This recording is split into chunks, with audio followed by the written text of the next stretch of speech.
Selamat malam teman-teman. Nah, kali ini saya akan mengajak kalian membahas seputar merpati pos teman-teman ya. Nah, sebelum lanjut ke pembahasan selanjutnya, teman-teman dimohonkan untuk menekan tombol subscribe teman-teman ya. Nah, tujuannya itu satu, agar supaya teman-teman tidak tertinggalan dengan video terbaru saya. Nah, yang kedua, untuk bikin saya semangat lagi membuat video-video yang sangat menarik ini. Saya rasa cukup itu teman-teman ya. Nah, terima kasih yang sudah menekan tombol subscribe-nya teman-teman ya.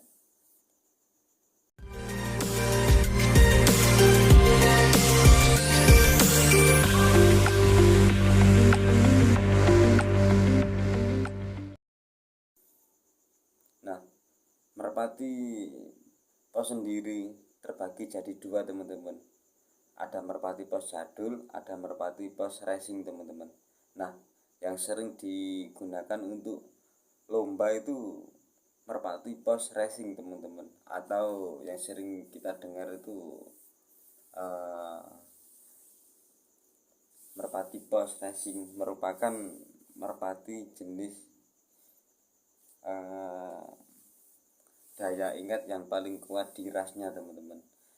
Kok bisa begitu? Karena merpati pos racing itu walau dilepas dari ujung, misalnya ya, dari misalnya rumah saya Kediri. Nah, dilepas dari yang paling jauh ujung Semarang atau Boyolali, atau bisa Banyuwangi, atau kota-kota terdekat Kediri, misalnya Nganjuk, Tulungagung, Blitar, Perigi, Trenggalek, dan sebagainya. Jarak pulangnya itu cukup cepat teman-teman. Beda dengan merpati pos klasik atau merpati pos jadul teman-teman. Kalau merpati pos jadul itu daya ingatnya sebenarnya sama, cuma waktu tempuhnya itu lama. Beda dengan merpati pos racing teman-teman. Nah, kali ini saya akan mengajak kalian untuk membahas bagaimana sih ciri-ciri kualitas unggulan merpati pos teman-teman.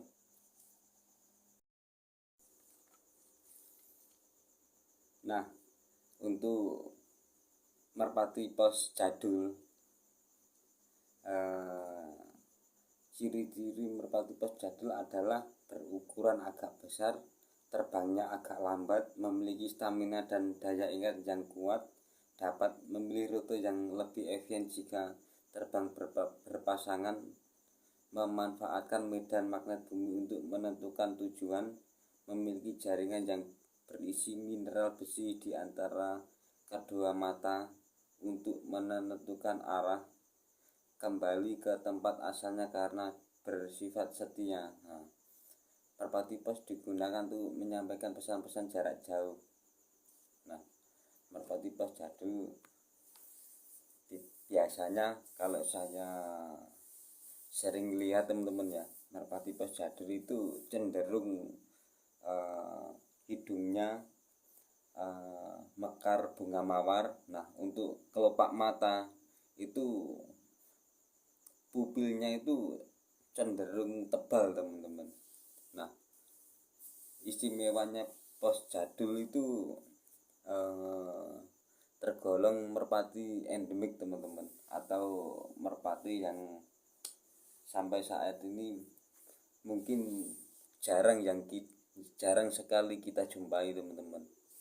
Nah, setahu saya seperti itu karena saya sendiri belum pernah mempunyai merpati pos jadul teman-teman ya. Saya adanya itu merpati pos racing teman-teman. Untuk harganya itu juga relatif terjangkau teman-teman daripada merpati pos jadul. Kenapa saya bisa berkata sedemikian karena merpati pos jadul itu sekarang itu termasuk merpati golongan jenis hias teman-teman. Nah sedangkan merpati pos racing itu tergolong jenis merpati lomba teman-teman, atau hanya untuk mempunyai sekedar peternak atau sekedar bertani teman-teman ya. Nah istilahnya seperti itu.